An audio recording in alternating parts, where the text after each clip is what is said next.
Over 8,000 people in Clacton have signed the petition calling for a general election.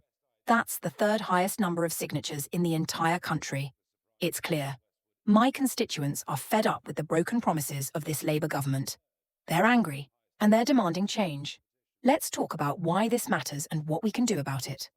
Let's see the video. In Clacton, we were third on the highest number of people to sign this petition, but I don't think the 8,000 people in Clacton that signed this did so just to get a fresh general election, because they knew that wouldn't happen.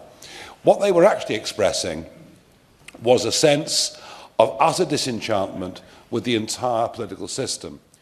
And this debate can be used as a game of ping-pong this afternoon between the two political parties that have dominated British politics since the end of the First World War.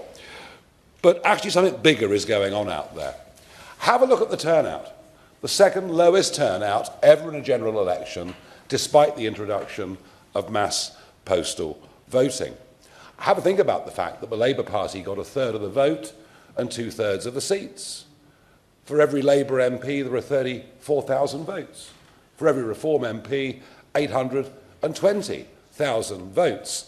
When you think about that and give it some context, perhaps it's not surprising that confidence in the whole system is breaking down.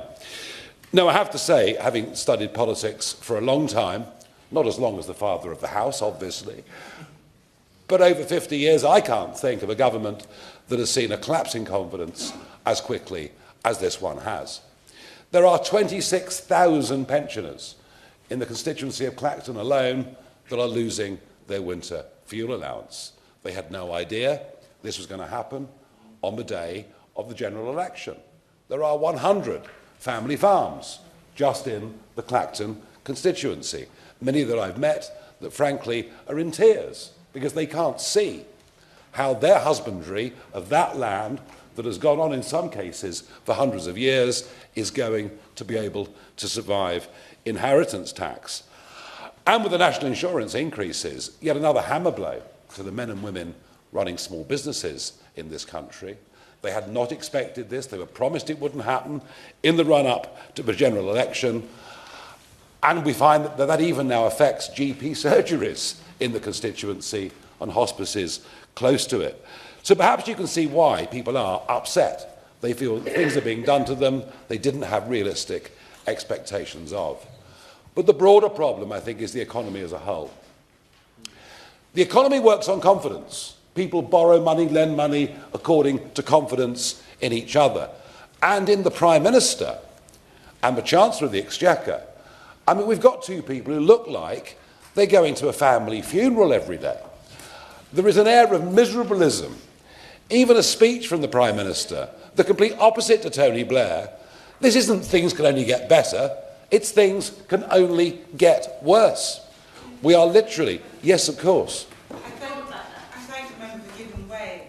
When you come into a new job and you discover that there's a £22 billion black hole, I think you'd look a bit miserable as well, don't you agree? The idea of a 22 billion black hole is nonsense.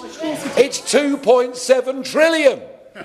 The national debt is massive.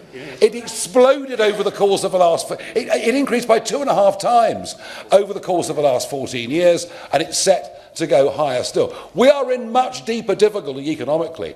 Even to talk about a £22 billion black hole is not to understand the problems that we've got. We have zero growth in this country. Foreign investment into Britain.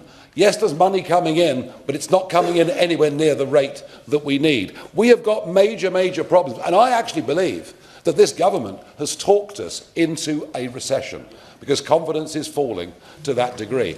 And you might note that the more rapidly legal migration rises, the more rapidly the population expands, the poorer we get as individuals.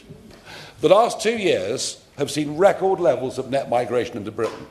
And in 6 of the last 8 quarters, GDP per capita has fallen. And this perhaps is the issue ultimately that I think is why people voted, or 3 million of them, asked for another general election. It is the breach of trust between Westminster and the country on immigration.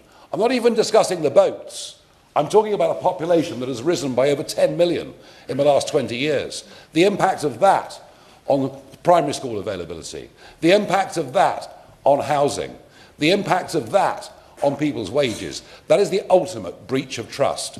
Now, Labour have not promised anything on legal immigration at all, but they need to be aware that if net migration figures are anywhere near what they've been in the last few years, confidence in their party will fall further. I think the whole system is in need of absolute fundamental change, and I suspect that this is just a symptom, frankly, is a symptom of a much bigger cry for a different kind of politics in the United Kingdom. You can all con yourselves as much as you like. The old two-party system is breaking up before our eyes, and the next general election is going to see a very, very different Parliament. Thank you.